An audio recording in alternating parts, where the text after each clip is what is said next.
পাহাড় ভালোবাসে না এইরকম মানুষ খুঁজলে মনে হয় পাওয়াই যাবে না। সেই রকম আমরাও পাহাড় ভালোবাসি। হঠাৎ করেই প্ল্যান হলো যে একদিনের জন্য আমরা পাহাড় ঘুরতে যাব। কলকাতা থেকে আমার দাদা দিদিরা এসেছিল, তো তাদের সাথে বেরিয়ে পড়েছিলাম। পছন্দের মানুষগুলোর সাথে ঘুরতে যেতে কেই বা পছন্দ না করে বলো? এই যে এদের সবার সাথেই কিন্তু আমরা আজকে পাহাড়ে যাচ্ছি। ও জ্যোতি, ও ঋত্বিকা, তারপর এদিকে আমার দাদা দিদিরা সবাই ছিল। সবাই মিলে একসাথে উফ কি যে আনন্দ হয়েছিল আমাদের এই ঘোরাতে। পাহাড়ের শুরু, আর শুরুতেই মা কালীর আশীর্বাদ নিয়ে নিলাম। এটি হচ্ছে সেবকেশ্বরী কালীবাড়ি। অনেকেই হয়তো তোমরা জানো।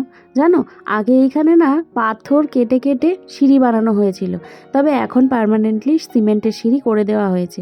ওখানে 108টা সিঁড়ি রয়েছে। আর এই রয়েছে বাঘপুল, বা অনেকে করোনেশন ব্রিজও বলে থাকে।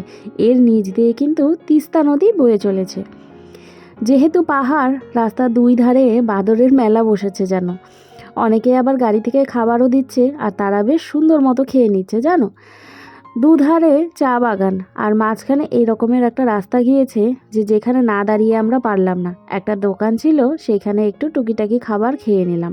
সকালে তো সেই রকম কিছু খাবার খেয়ে বেরোয়নি, সেই জন্যে। পুরো ব্লগটা দেখার জন্য কিন্তু আমার চ্যানেলটা ঘুরে আসতে হবে।